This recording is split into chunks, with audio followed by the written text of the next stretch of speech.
Welcome. Happy Wednesday, Mount members and friends. Welcome to lesson 6 of our Sheepish Bible study, which focuses on the 23rd Psalm. I encourage you to help us spread the word. Tell your friends, family, co-workers, neighbors that we are live on Facebook, YouTube, Twitter, and dial-pad meetings if you're watching Wednesday at 12 or Wednesday at 6:30. You can even call in and listen at 804-203-9011 to listen. If you missed last week's lesson, you can go back and check it out on all of the places, Facebook and Twitter and YouTube. Those are the places that you can go back and look at last week's lessons or any of the previous lessons. Let's get started. Each week we are using a different translation of Psalm 23 to center us. Today, I want you to listen to the Living Bible. It's one of the first Bibles that I read, as a young person, trying to better understand the Living Bible, which if you called in a few minutes before we start Bible study or a prayer call, you know that the first verse, or the first 3 verses, and the first lines of the song, safe in his arms, are very familiar. I want you to listen. Because the Lord is my shepherd, I have everything I need. He lets me rest in the meadow grass and leads me beside the quiet streams. He gives me new strength. He helps me do what honors him the most. Even when walking through the dark valley of death, I will not be afraid, for you are close beside me. Guiding all the way. You provide delicious food for me in the presence of my enemies. You have welcomed me as your guest. Blessings overflow. Your goodness and unfailing kindness shall be with me all of my life, and afterwards I will live with you forever in your home. Here's a quick recap. If you missed any of the lessons, they are on all of our social media platforms, as I shared with you earlier, for you to review. First, the first week, we studied the Lord is. Week 2, we looked at the Lord is my shepherd. Week 3, our focus was on how, with God, we will not lack anything that we need. Week 4, we considered what it means for the shepherd to lead us to green pastures. Week 5, we focused on what it means when we say the Lord leads me beside still waters. In our first 5 lessons, we hope that you have seen the Lord as our loving shepherd who supernaturally supplies all of our internal, external, and eternal needs. Today, we move to verse 3, which in the Living Bible we listen to says, He gives me new strength. He helps me do what honors him the most. You're probably more familiar, though, with the New King James Version, which says, He restores my soul. He leads me in the path of righteousness for his name's sake.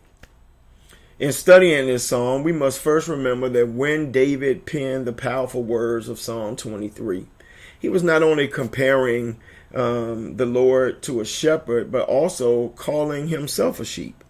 King David, the man who ruled Israel for 40 years and subdued all the enemies of God's people, likened himself to a helpless lamb that was totally dependent on the Lord to provide for what? His needs, protect him whenever and wherever he went, bring peace to an anxious heart, and restore his wounded soul. Therefore, this psalm is essentially a claim of not only belonging to the family of God, but also the recipient of the benefits of that relationship. Reading books and commentaries on this verse, more than one asks, why would anyone in the Good Shepherd's care need restoration?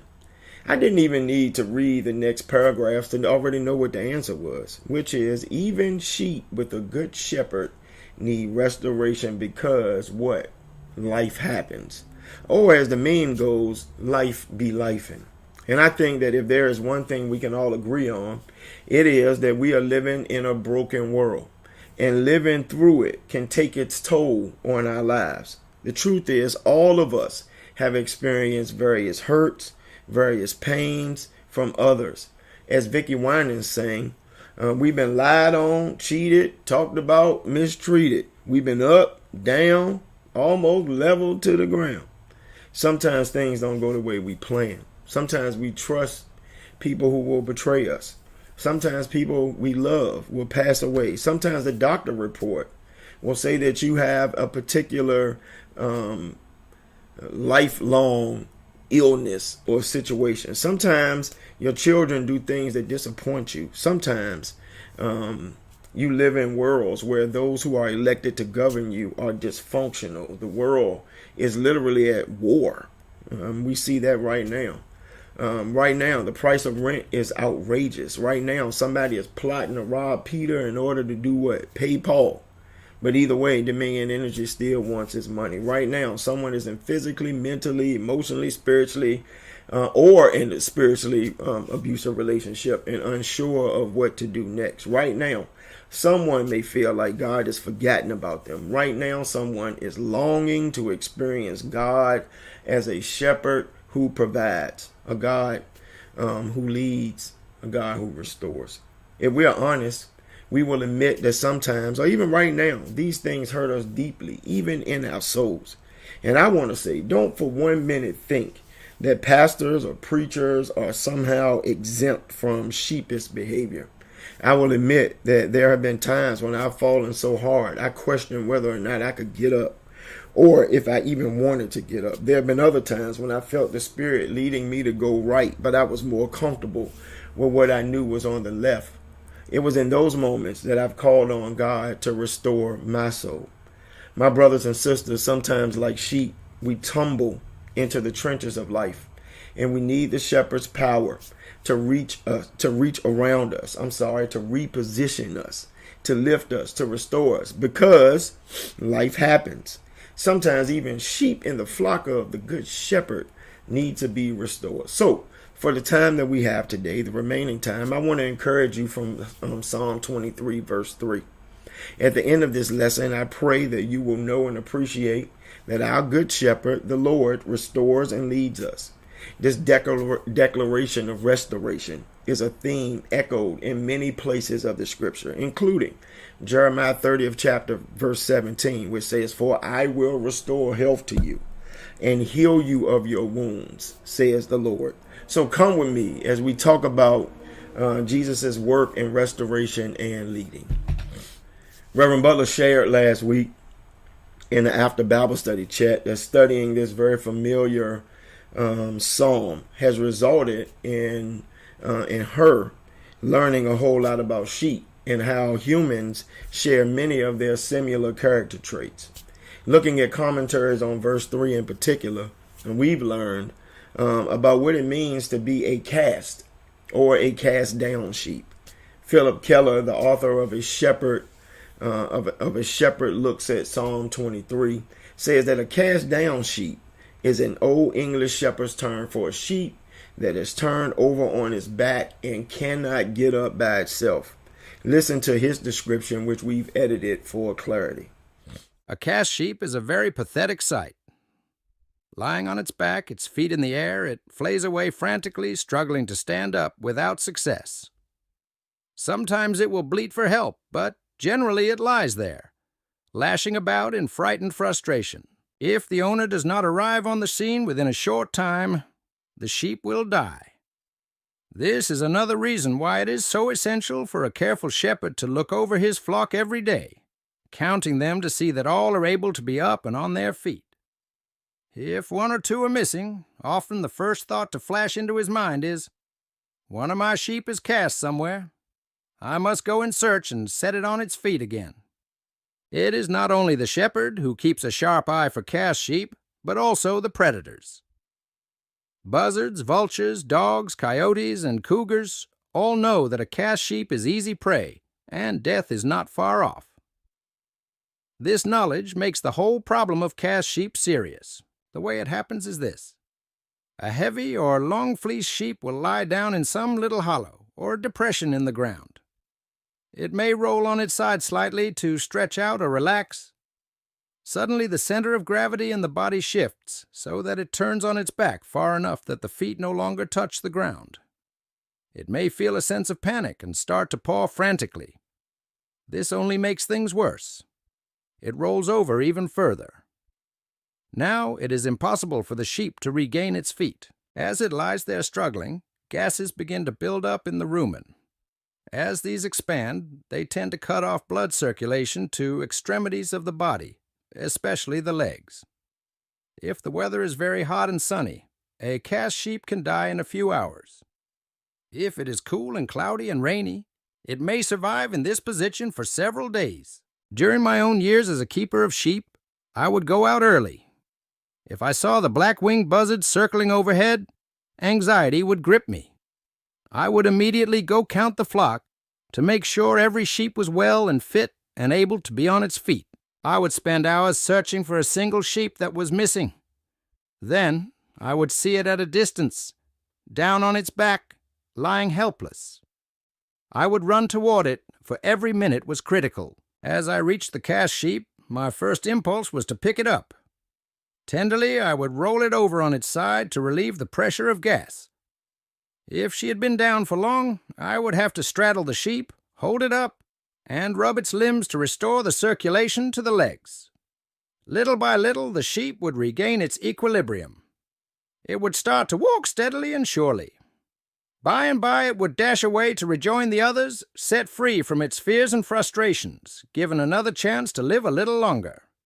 Keller suggests that there is an exact parallel to the notion of cast sheep and people. In fact, the Bible has described people as being cast down. He notes that even David, the author of Psalm 23, who loved God and was loved by God, knew what it was to be cast down. David had many mountaintop experiences, but he spent his fair share of time in the valley. He pleased the Lord with some of his actions and grieved God with other things that he did. When you read his contributions to the book of Psalms, you find out that David was well acquainted with feeling helpless and weak. In Psalm 42:11, David cried out, "Why, my soul, are you downcast? Why so disturbed within me?" Yes, the king of Israel had a moment, actually several moments, when he felt like a sheep that had fallen and couldn't get up. While he wasn't physically in a depression in the ground, mentally and spiritually, he was.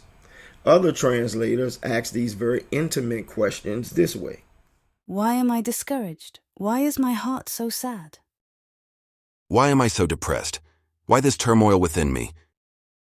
Why are you in despair, my soul? And why are you restless within me? Have you ever asked yourself a question like that when you don't even understand your own thoughts or your own feelings?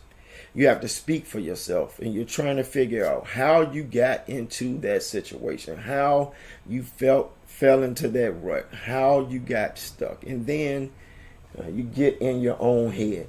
And I would testify that I've been there. All of us have. So you're not alone. I think we will all do better if we are realistic about the life of the child of God and face facts as they really are. Most of us, even if we profess to be Christians and desire to be led by God, we have found ourselves what? Cast down. Sometimes it is when we look like we are flourishing, we find ourselves downcast in a situation of frustration and futility. But take comfort in knowing that God has the same concern and compassion for downcast men and women as shepherds have for cast down sheep.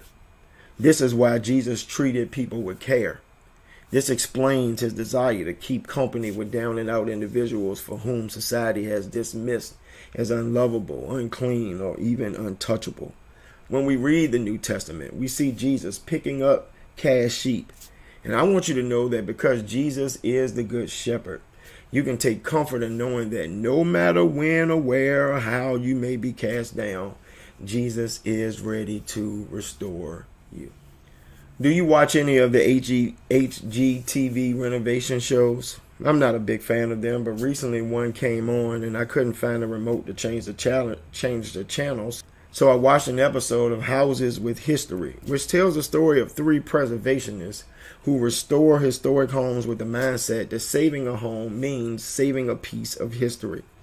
I was fascinated as they restored a farmhouse built in the 1800s. When they added a few 21st century amenities, and they did their best to keep the historic features as well. In the end, the dilapidated farmhouse was restored to its original beauty. I imagine that is what happens when we let God restore us. The Hebrew verb used means to restore, vitality, vigor, and strength. We need God to reinvigorate us, to renew our strength. And did you notice that the word restore is present tense? It's something that God is currently doing. It's good news for those who have been on this Christian journey for a while. God is still working. God is still walking. God is still restoring. Although Satan is out to cause destruction, Jesus is in the restoration business. He makes this contrast clear in John 10 when he says, "The thief comes to what? Steal, kill, and destroy. I am come that they may have life, and that they might have it more abundantly." Taking into account the original Greek meaning of the text, Pastor Rick Renner offers this interpretive version, and I love it. Listen. The thief wants to get his hands into every good thing in your life. In fact, this pickpocket is looking for any opportunity to wiggle his way so deeply into your personal affairs that he can walk off with everything you hold precious and dear. And that's not all. When he's finished stealing all your goods and possessions, he'll take his plan to rob you blind to the next level by creating conditions and situations so horrible that you'll see no way to solve the problems except to sacrifice everything that remains from previous attacks. The goal of this thief is to totally devastate your life. If nothing stops him, he'll leave you insolvent, flat broke, and cleaned out in every area of your life. You'll end up feeling as if you're finished and out of business. Make no mistake, the enemy's ultimate aim is to obliterate you, but I have specifically come with the express purpose that you will have, hold, and possess a phenomenal and amazing life. My purpose is that you will possess life so full that it overflows and spills over like a mighty river, so full of water that its banks can no longer contain it all. I'm talking about an amazingly full, spirited, and vivacious life that is literally overflowing and spilling over. I have explicitly come so you can possess an abundant, profuse, plentiful, and bountiful life.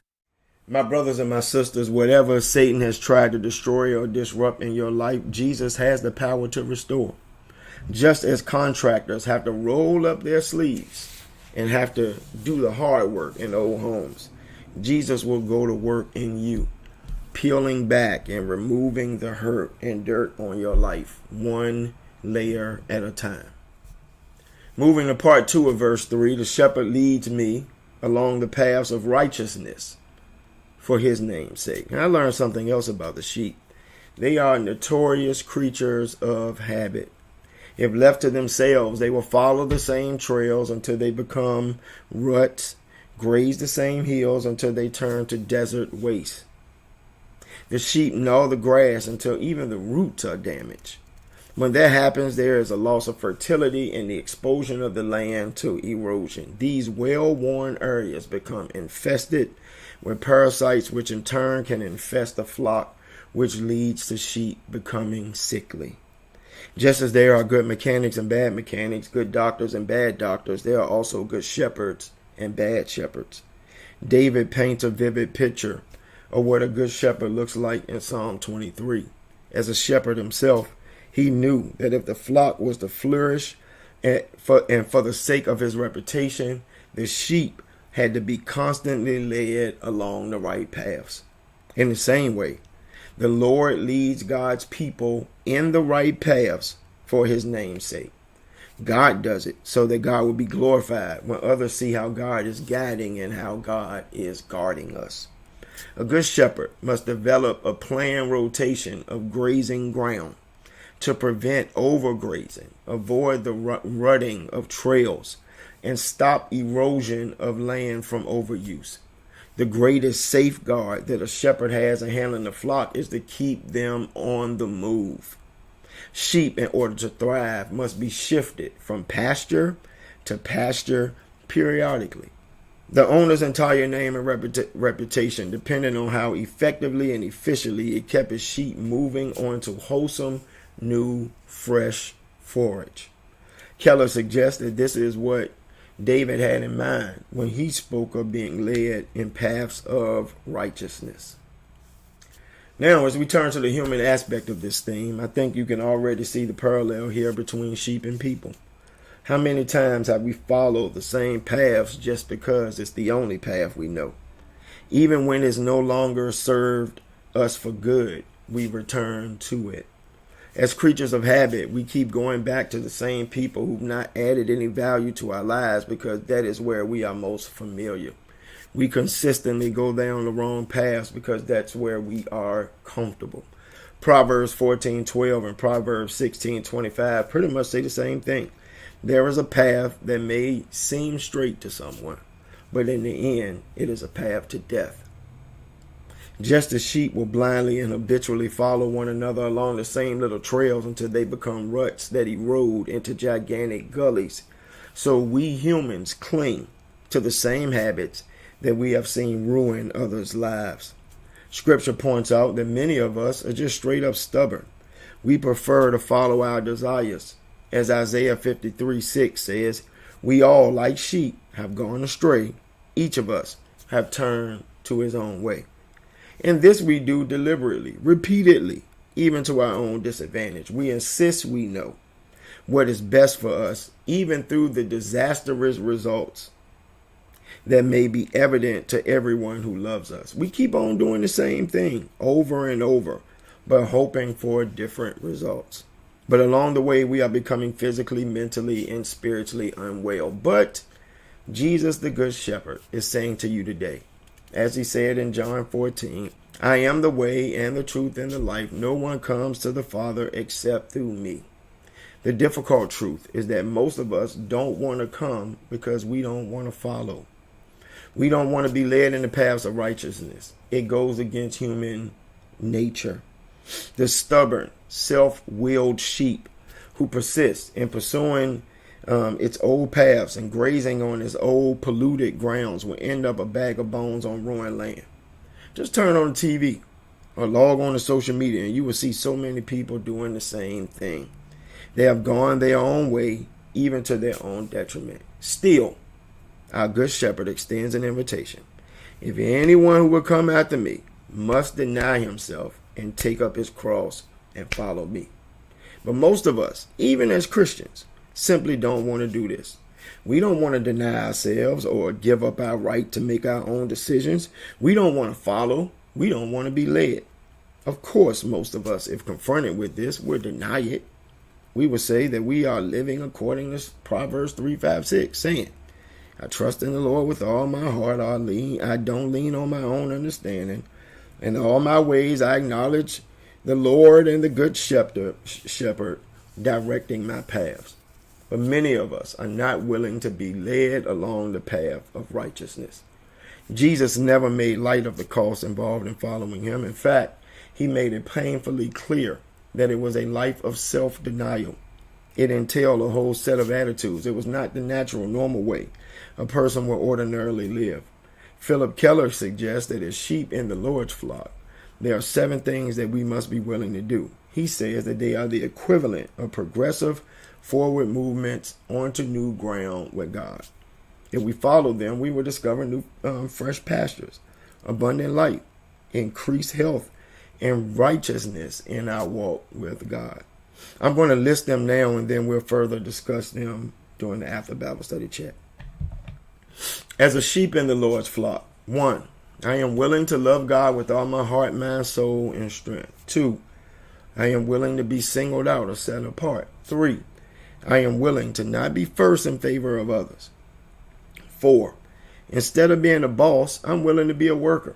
5, instead of finding fault with life and always asking why, I'm willing to accept every circumstance with an attitude of gratitude. 6, instead of exercising and asserting my will, I'm willing to learn to cooperate and comply with God's will. 7, instead of choosing my own way, I am willing to choose to follow Jesus. Now, did you notice that all the steps outlined here involve the will? The saints of old used to say that 9/10 of Christianity, of becoming a true follower or a dedicated disciple, lies in the will. The person who decides to do what God asked him to do has moved onto fresh ground. All right, I'm wrapping up. I know this was a lot, so let me summarize it here. Just as a shepherd directs his flock where to go and where not to go, Jesus desires to lead us. It is the task of the shepherd to protect the life of the sheep, by constantly moving them in the direction of new opportunities for growth and restoration. And it is only when the sheep keep their eyes focused on the shepherd and follow the shepherd's leading will they flourish. In an uncertain age, when none of us knows what will happen in the next 60 seconds, we can trust that our good shepherd is the same yesterday, today, and forever. God knows the future as fully as God knows the past. God knows the plans God has for us in every twist and turn that has been anticipated. As individuals and members of the collective church, if we want to experience real restoration, we have to be willing to risk change. We have to submit to being led. We have to commit to venture into new pastures. And we have to keep our eyes on Jesus as we declare to the whole world, the Lord is my shepherd, I shall not want. He makes me to lie down in green pastures. He leads me beside still waters. He restores my soul. He leads me in paths of righteousness for his name's sake. At the end of each Bible study, we ask a question of the week. This week's questions are: first, in what area of your life or the life of a loved one can we pray for restoration? And secondly, what characteristic of a shepherd that we've studied so far means the most to you? All right, before we go, let me invite you to our prayer call tomorrow morning at 7 a.m., 804-203-9011. If you or someone you know is in need of groceries, our food pantry will be open on Friday from 12 to 1. You're always encouraged to come out to church school on Sunday at 9:30. Join classes that we have for men and women, elementary, middle, and high school students. Also, this Sunday, the 50 and older choir will be singing during morning worship, which starts at 10:45. All right, it's time to head over. If you're watching it noon and 6:30, noon and or 6:30 on Wednesday, to our after Bible study chat. And you can get there 3 different ways. I've already told you the first way. You can just dial in 804-203-9011. You can download the Dialpad meeting app, or you can go to meetings.com